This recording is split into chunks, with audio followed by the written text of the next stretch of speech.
Earlier this week, the Utah Hockey Club has broke ground on their new practice facility set to open next year at the Southtown Shops by Sandy. The rookie Faceoff is just a few weeks to about a month away, and we'll finally get to answering some of your text club questions all on today's episode of the Locked On Utah Hockey Club podcast.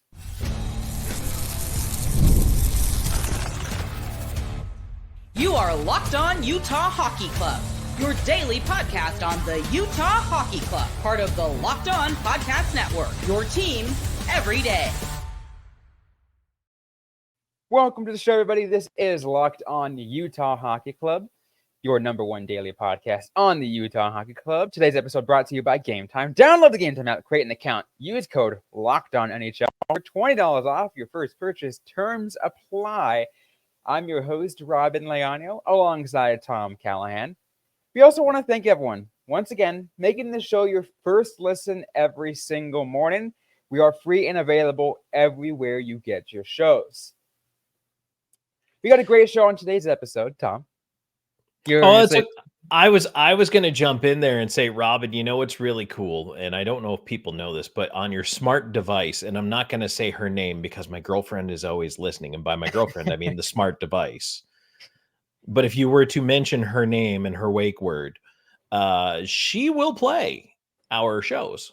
I don't know if anybody knows that. You just have to ask for us by name, and it will play it for you. You can even set your alarm, as I've discovered, to wake up to our podcast and just say, blah, blah, blah. I want to wake up at 7 a.m. and play the Locked On Utah Hockey Club podcast. So I don't know if people knew that, but yes, if you have a smart device, you don't even need to do the phone thing. You can just listen that way. Oh, I'll tell you right now, Tom, I have a routine set on my every morning. Every time I dismiss my alarm, I get all the news for the day. And then at the end, the podcast, it just says, all right, we're playing the podcast. And I'm like, there we go. That's how it's I wake up. That's Technology how I wake up as well. Morning. I love it. I love it. So yes, you can wake up with the newest episode that we're bringing you here. So just in case you didn't know that, it is a pretty cool thing. It is a really cool thing. But we got a good show on today's episode, Tom, because we're going to talk a little bit about the practice arena, not the new Delta Center stuff. Again, no updates on that one. We're talking about the practice arena. We're going to get to that rookie face-off talk as it's getting closer to it. Former Coyotes fans know all about it. Again, we'll get to that in a little bit. And we're doing a Mailbag Monday on a Wednesday. Close enough. Close enough. Right? Close enough. Close it's enough. Fine. All right, let's get right into it, though. A new practice facility breaking ground yesterday at the Southtown Shops by Sandy, Utah, on the southeast side of the Salt Lake City metropolitan area, Tom. And it's an exciting time. As we already talked about it. We talked about what it's going to look like, or at least where it's going to be, and all the possibilities. I know Ryan Smith talked about it. Say, hey, when the team's not using the facility, it's going to be open to the public. We're going to get these kind of opportunities, to grow the game a lot more in certain areas of the city. They really aren't messing around with this. No. They jumped right into it. They announced the plans, and they're following through. They're breaking ground. So shovels in the dirt is hugely exciting, because a lot of times you can have a project on the board. You can have all the renderings you want, but until you actually start, whether symbolically or in actual fact, the construction process, it doesn't mean a whole lot. But now it's for the folks, especially around the Sandy area, are excited about it. It is going to help, bring something new and exciting, not only to that area, but I think to the entire greater Salt Lake area. And it's kind of a cool thing to see the investment. That is one of the biggest things that I have really taken heart from when I look at this ownership group, is that they're investing. Not that other ownership groups don't. You can look around the NHL and see certainly ownership groups that really do pay it back to their community. But with some teams, I think it's more lip service. Mm-hmm. With this particular group, the Smith Group, and some others around the NHL, I think that is a mission, and that is a value, and that is something that they really want to live.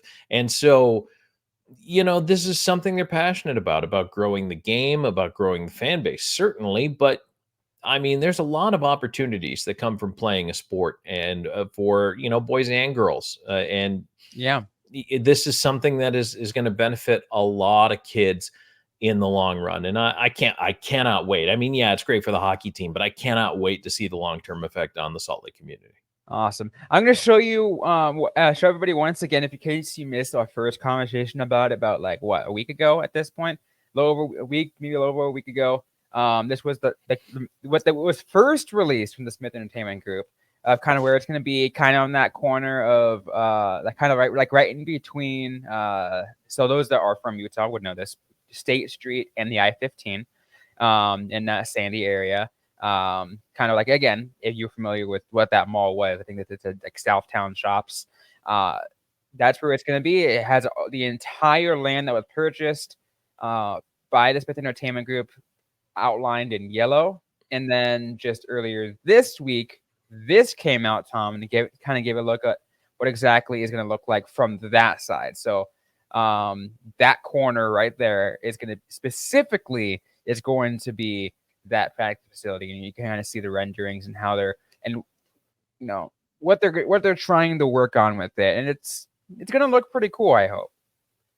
Oh, I mean, if it's anything like the renderings, it's going to be really cool. It's going to have a couple of sheets of ice in there. The team offices are going to be in there. And obviously, it's going to be used for recreation and youth hockey. For those of you who are wondering, by the way, they're going to be over at the Utah Olympic Oval practicing in the meantime. It's a little hard to share a building with an NBA team. So you kind of by necessity need to have a different practice space, and a lot of teams have their office in their practice space. That's exactly what the UHC is doing here. So, but it looks cool. I think it's going to be really neat. And it's a lot of internal stuff that they're doing, Robin, but they're not trying to reinvent the wheel here outside. No. They're just making it look really nice and aesthetically pleasing, but they're not trying to add sparklers and fireworks and all kinds of crazy stuff to it. So I like it. Yeah, and they're just, again, let's go back to what we're talking about the logo earlier this week, right? They're not having to go completely overblown, completely too extravagant, keeping things simple, keeping things nice, just like simple by design, but have that function. Still look good though, still look good and clean, right? That's the thing. That's the important thing. Simple, like, and I'm going to add that aspect, that clean and functional aspect.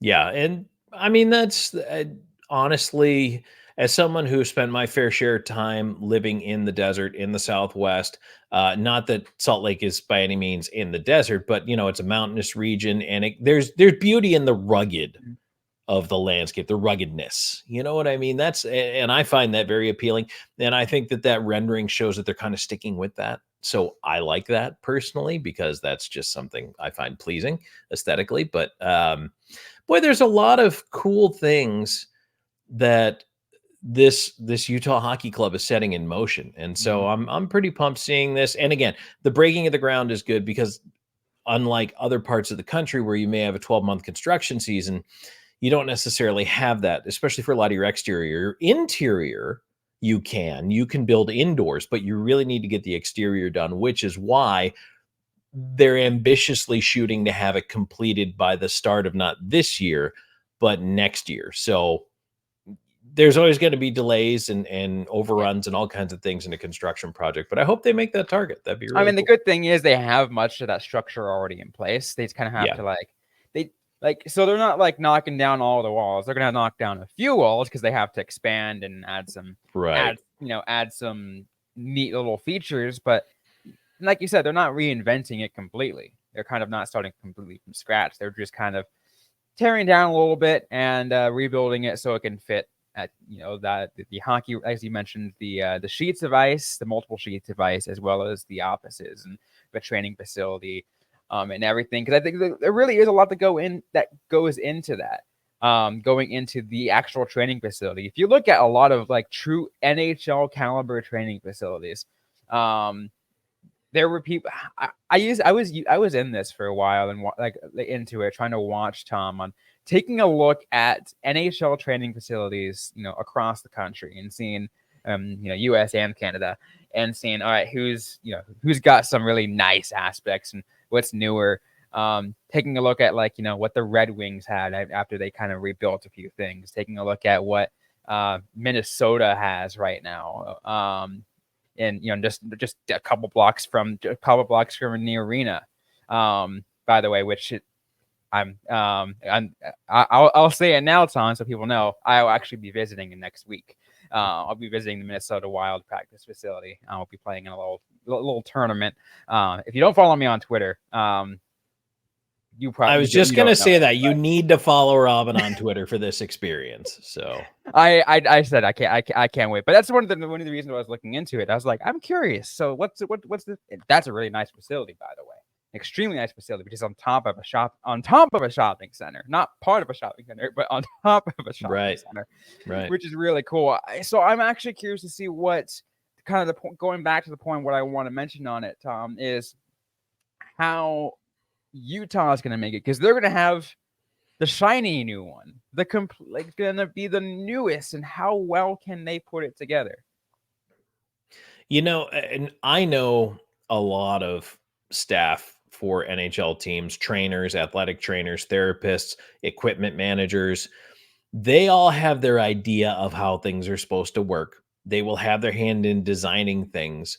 But the other thing that you have, and again, I go back to the Smith Group here, their commitment to excellence within the organization is really going to allow them, I think, to push the cutting edge of technology when it comes to training, when it comes to recovery, when it comes to being able to, get the players a place of their own where they feel comfortable. And whether it's rehabbing an injury or just, training on and off season, being able to work out, being able to come in and also have a place that's a little bit of like the inner sanctum, the clubhouse where the guys can hang out and relax. Like they have a real chance to put together something just absolutely stunning, state of the art. And I mean, let's face it, there is so much money in today's $1 million athletes as far as their upkeep, if you will. I mean, for lack of a better term, this really is going to be, I think, when it's done, a sparkling example for the NHL.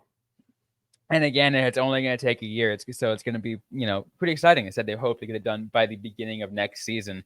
I would love to visit it myself, to kind of take a look for it myself, take a look inside. Also skate on the ice, because again, you really got it.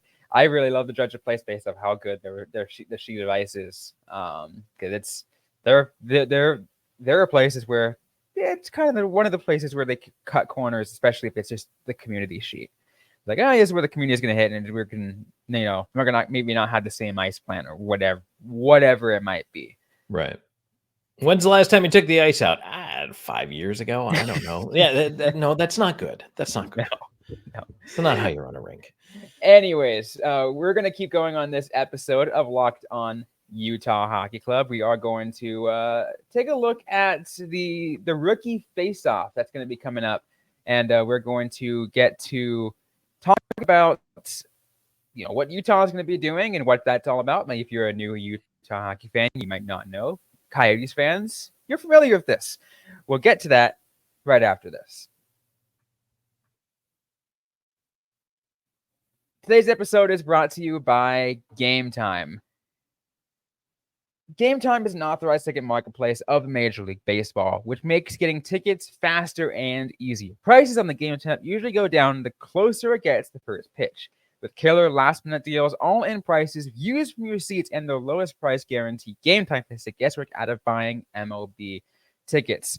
I keep telling you guys this, but I always love to go to Arizona Diamondbacks versus San Francisco Giants games. I'm a homebody to my childhood home, Bay Area. I love watching my Giants anytime I can get. And I always really only buy those tickets through Game Time, by the way. And I do it at that close to last minute, that day of, when I see ticket prices dropping on the Game Time app consistently, but almost by the minute. With their last minute deals, zone deals, you can see where I'm going to buy the tickets. I get that all-in pricing. So when I talk about that feature, that I can really turn it on and see no surprise fees at checkout. So again, it has to get turned on. sometimes you might see it might show a lower price. Toggle that all-in pricing feature. You guys won't regret it. Takes the guesswork out of buying MLB tickets with Game Time. Download the Game Time app, create an account, use code LOCKEDONNHL for $20 off your first purchase. Terms apply. Again, create an account, redeem code LOCKEDONNHL for $20 off. Download Game Time today. Last minute tickets, lowest price guaranteed. All right, Tom. Rookie Faceoff coming up in about a little like about a month, maybe a little under a month away now. So we're getting really, really darn close to hockey being played once again. If you are completely new to hockey, or at least new to West Coast hockey, West Coast NHL hockey, the Southwestern teams, Tom, love to put together a little rookie face-off. They get a lot of the prospects together, those who were recently drafted, or they recently signed an entry-level contract, get them on the ice in a game capacity and see what they can do. And it's really fun. The Los Angeles Kings, San Jose Sharks, Anaheim Ducks, Vegas Golden Knights, previously the Arizona Coyotes, and now the Utah Hockey Club are all take part in this little 3-4 day like round robin. Essentially, we're trying to go against it, to kind of just go around and play against each other. It's always a fun experience. It is, and it's primarily hosted by the Los Angeles Kings, and they've been doing it for, as you mentioned, several seasons now. Colorado, Vegas, Anaheim, San Jose, the Kings obviously are in it, and now Utah. Yeah, it's a good chance for these teams to kind of see their prospects out there. Go ahead, Robyn.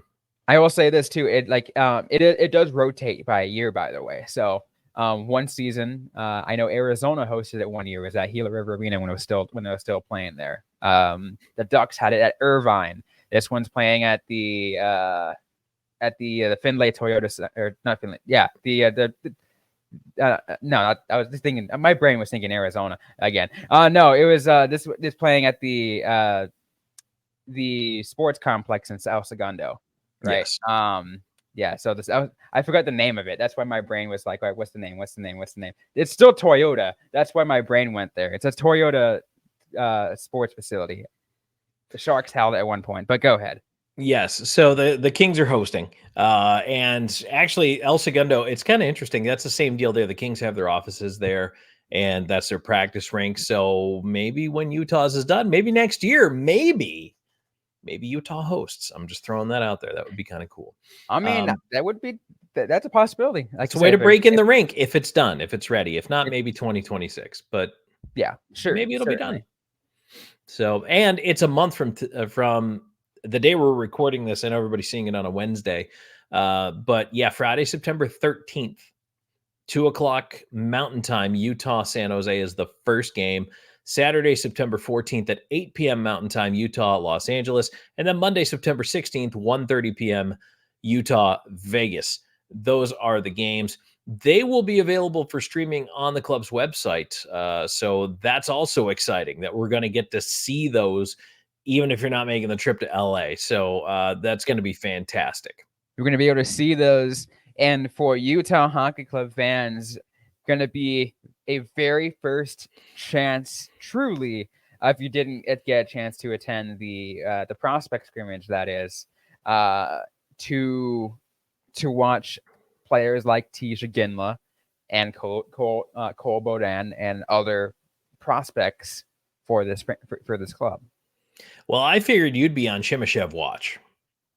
I mean, yes, of course.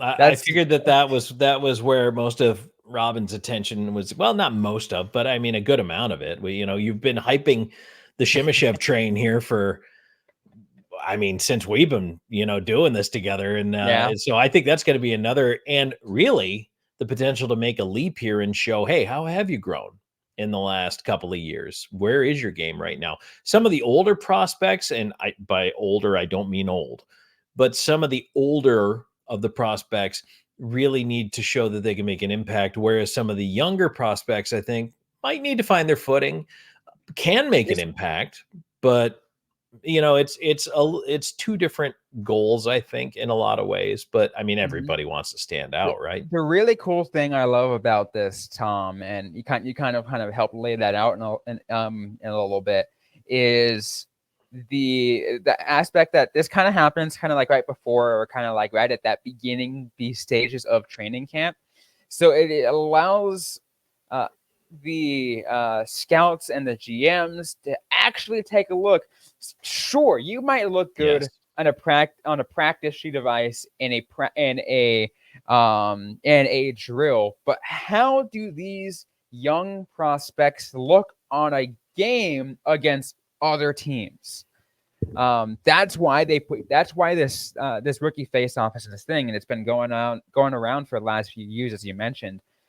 It's I love that they do that. I actually try to tune in to at least a couple of the games when I can stream. I think like last year it was hosted by the Ducks, so I would watch the Duck stream for it. It's always going that way. It was really like I said, I love that they're doing this again. And I love that Utah's kind of keeping that tradition kind of alive from when they were doing it with Arizona. Yeah, and honestly, it is a lot of the reason why the AHL West is the AHL West. We're seeing a lot of these AHL West teams, NHL West teams get together for the prospect tournaments as well. So it's convenient geographically. And you know what? It breeds a little early rivalry too. So Yeah. there's some history sometimes when these prospects finally do graduate to the National Hockey League level. Might not be the first time they faced off against one another. I'm kind of curious and kind of see where among these young guys where the bigger rivalry might lie among Utah players. Well, I think geographically, so it's always easy to pick on the winners, right? You're Yeah. always so Vegas is a recent Stanley Cup champion, and everybody kind of has a chip on their shoulder about Vegas. So I can see easily that's going to be one of the first teams you're gunning for.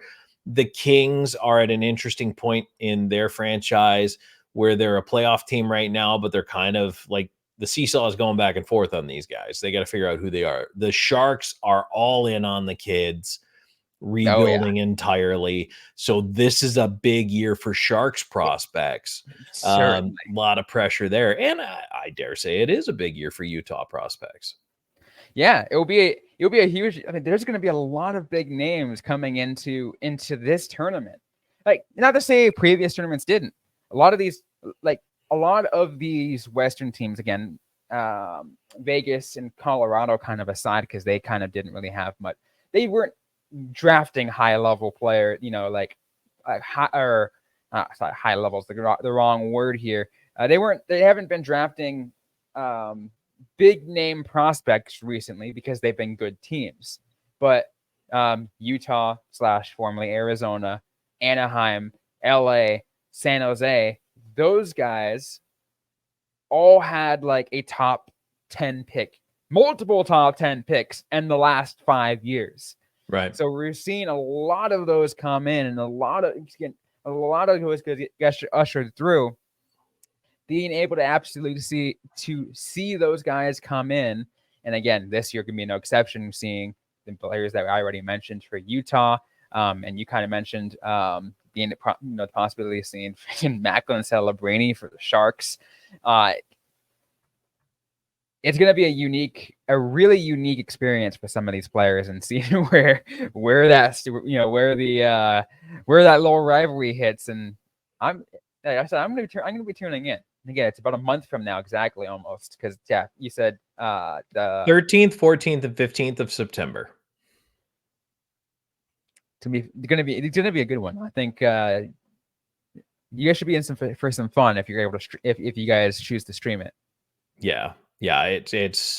It'll be awesome. I'm just so fired up that we're a month away from hockey. This is kind of the cool time of year for me as a fan, and I know we got to get to a break, but right now we're headed towards the baseball playoffs, and I love baseball. Mhm. And now football's kicking in, right? And I do enjoy football quite a bit, although I'm more of an NFL than a college guy, but still, I like football. I'll go to college games too. And then hockey starts up. So I love it. Spring and fall are great with the crossovers because the World Series is fantastic for me. I love the baseball playoffs. I know some people aren't big fans, but I love it. I The absolutely love great, it. the great fall sports equinox. Yes. And then in Every the spring time. equinox, you've got hockey coming down the stretch. You have the NBA coming down the stretch. You have Major League Baseball just starting up. And as someone who had the opportunity when I was working in Arizona to work in spring training, loved it, loved the vibe around spring training. But opening day is always awesome because Mhm. everybody's hope eternal. We can do it. This is our year. Even though it's probably not. Yeah. But The only thing is there's no football, but yeah, no, but there's not any football, but I do still love it because now hockey playoffs. There's no better playoff any sport than the Stanley Cup playoffs. I no, will certainly. die on that hill. I will be with you there. Be with you right there. Stanley Cup playoffs, best playoffs there is. We're up against a break though. We're going to take a quick step aside, Tom, and then we're going to get to some Text Club members' questions because we didn't do it earlier this week. So we'll do it our Mailbag Monday on a Wednesday. Coming up right after this. All right. And thank you for joining us here on the Locked On Utah Hockey Club podcast. Today's show brought to you in part by eBay Motors. Passion, drive, and patience. The formula for winning championships is also what keeps your ride or die alive. eBay Motors has everything you need to maintain your vehicle and level it up to peak performance. Whether superchargers, roof racks, exhaust kits, LED headlights, and more. Whether you're into speed, power, or style, eBay Motors has you covered. With over 122 million parts for your number one ride or die, you'll always find exactly what you're looking for. And with eBay Guaranteed Fit, your part is guaranteed to fit your ride every time or your money back. Because with eBay Motors, you're burning rubber, not cash. With all the parts you need at the prices you want, it's easy to make your car the MVP and bring home huge wins. Keep your ride or die alive at ebaymotors.com. Eligible items only. Exclusions apply. eBay Guaranteed Fit only available to U.S. customers.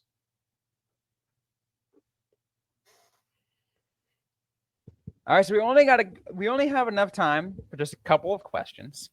I'm sorry, again, I talk too much. I know. It's all good.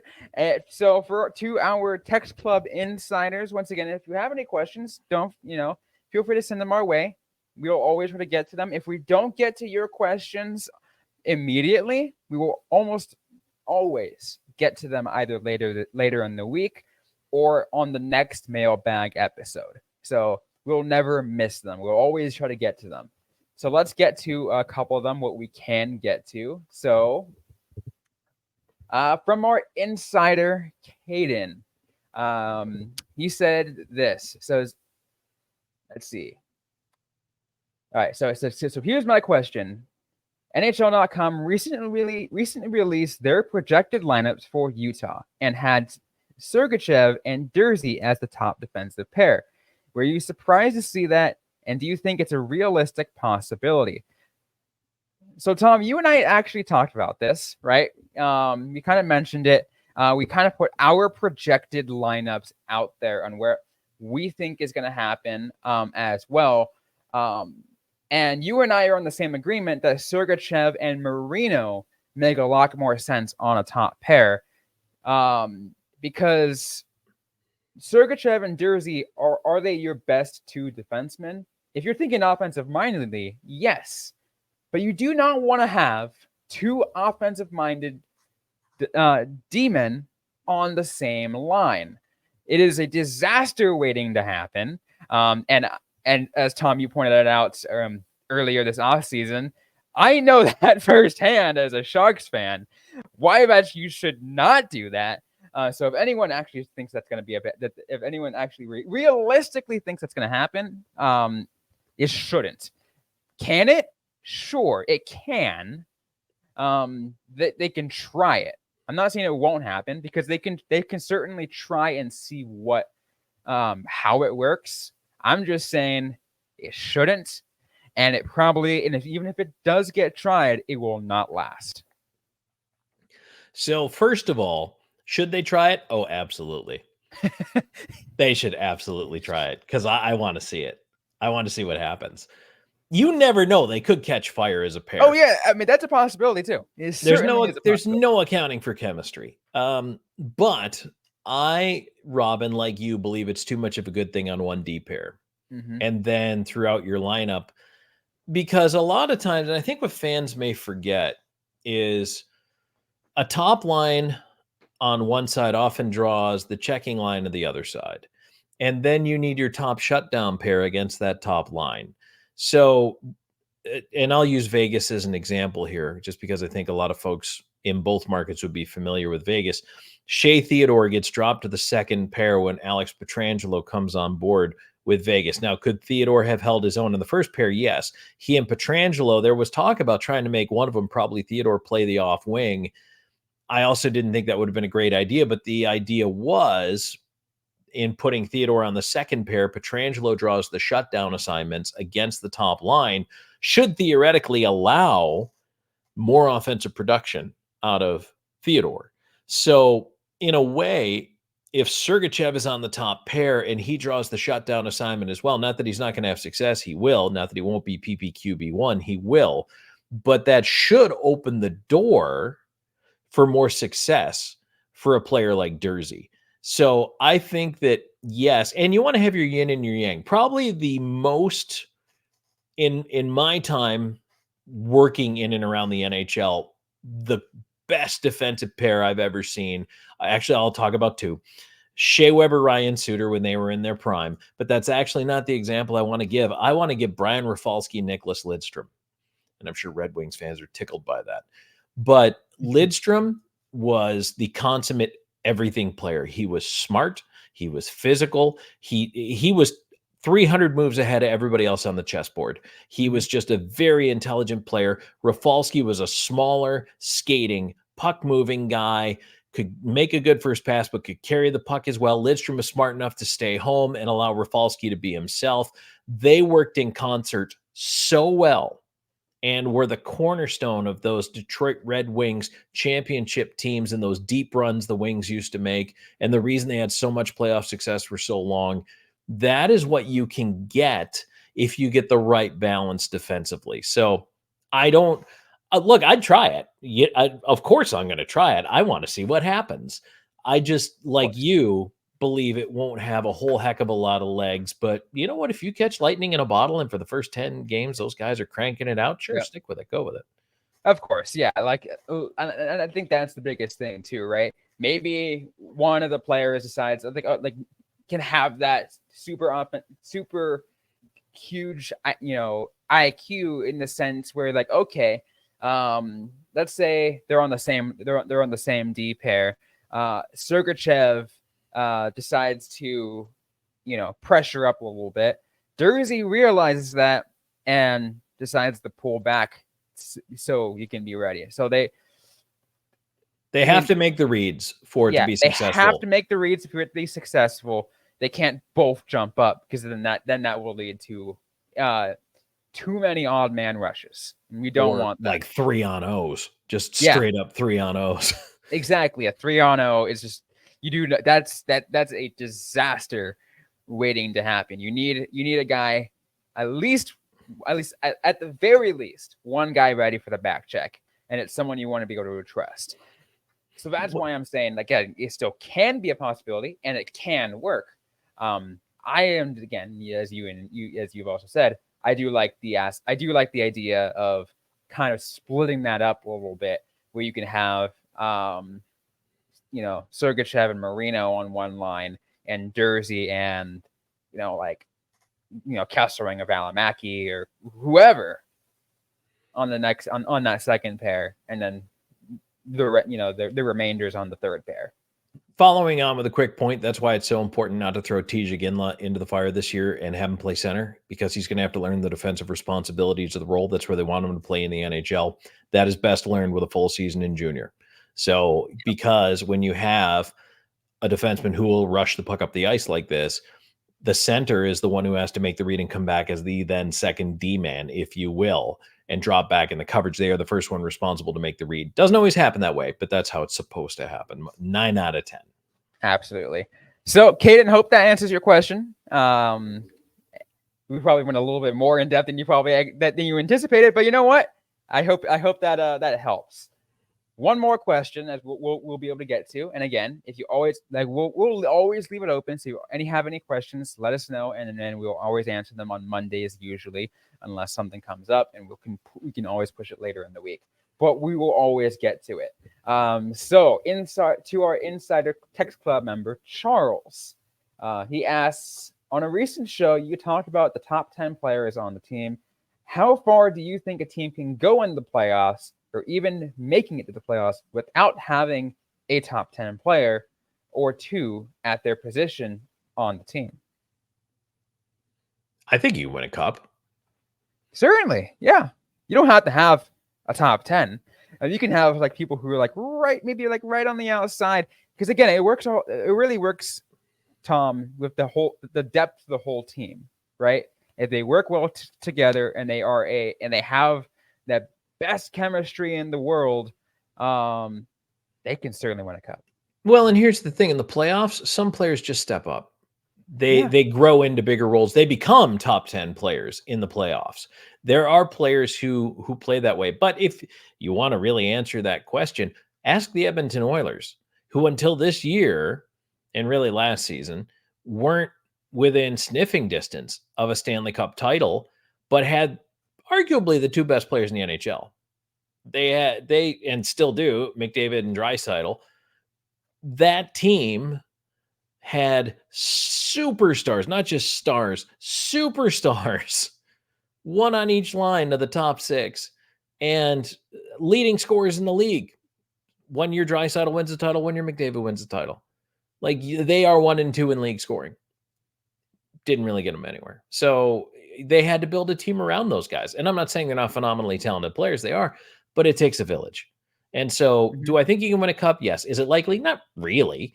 But again, in the playoffs, if a player steps up, has a phenomenal postseason, you can go anywhere, especially if that guy is your goalie. One of the favorite things that I love to bring up, Tom, is here's the thing. Is people might kind of call me out on this, but at the same time, I'm going to make a legitimate argument. Okay. The 2016 San Jose Sharks did not have a true top 10 player. They were altogether a really good team. People didn't expect them to be even that good, but they made it to the Stanley Cup final anyways. And you just need to get in. Yeah, think about the Blues when they won. Think about the Kings when they got in as an 8 seed. No one thought they were going anywhere. I mean, they had talented players, don't get me wrong, but even at that point, no one was. Maybe some people put Kopitar in their top 10. Nobody was putting Drew Doughty in their top 10. No. Certainly not Brown in their top 10. Probably not even Jonathan Quick. I think he kind of got written off. And then all of a sudden, they became those players in the playoffs. And then they won 2 cups in 3 years. Yeah, it was that massive step up. Which, and again, as the thing I always love to say, the playoffs is like a whole new season. You start, everyone's back at zero. Yeah. So you don't know what some of these players are capable of once you hit the postseason. Superstars can become almost act like dead weights, and players who are dead players ended up rising up to that top 10. Well, those superstars can get canceled out by other teams playing really well against them too. Yeah. So credit the other teams. But a point to make, and I know people are going to come at me about my Jonathan Quick comment, but I mean, at that time, people forget they were pushing Jonathan Bernier real hard to be the starter for that team. They wanted him to ascend. And it's funny, every time he played the Predators, he was a world beater against us, but he never really quite caught on. Then he got traded. But Quick stepped up, and that's it. Your guys step up. Look at the Canucks this year, down to their 3rd goaltender. Everybody's like, yep, that's it for Vancouver. Nope. Sheilov steps up, becomes really a star in the playoffs, ends up with a contract because of it. You never know. That's why the playoffs are awesome. That is what it is, and why it is really awesome. So Charles, hope that answers your question. So no, but you don't need a top 10 player because it doesn't hurt. certainly doesn't hurt. But it is not necessary to make the playoffs, let alone make a deep run in the playoffs. But that's about as much time as we have. Tom, do you have any final things you want to bring up? Any quick hit before I close things off? What was our hashtag? Was it Leonio Callahan 2024 or Callahan Leonio 2024? Callahan Leonio 2024. Callahan Leonio, okay, 2024. Jump on that hashtag. So if you've been following along on Twitter, I went and shot my shot because I'm trying to, always get back to calling games the NHL level, and it was kind of funny. We picked up a little bit of traction on that one, and then the next thing you know, somehow Robyn and I are running for office. So, good times. It's a lot of fun. We're just over here having a good time. Oh yeah. We just gotta build our platform now. That's right. That's right. Hockey for all. That's a great platform. There we go. Love that. Anyways, that's going to be it for today's episode of Locked On Utah Hockey Club. If you like what you heard, don't leave a review, like, comment, subscribe if you have yet to already. We're available everywhere you get your shows, including on YouTube, SiriusXM, ad-free on Amazon Music if you're a Prime subscriber.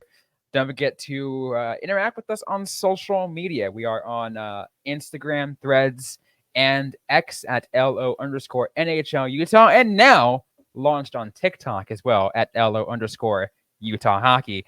I am personally at Robyn_Leonio. Tom Callahan is at Callahan on air. Thanks again, everyone, for listening to today's episode, and we'll see you guys next time.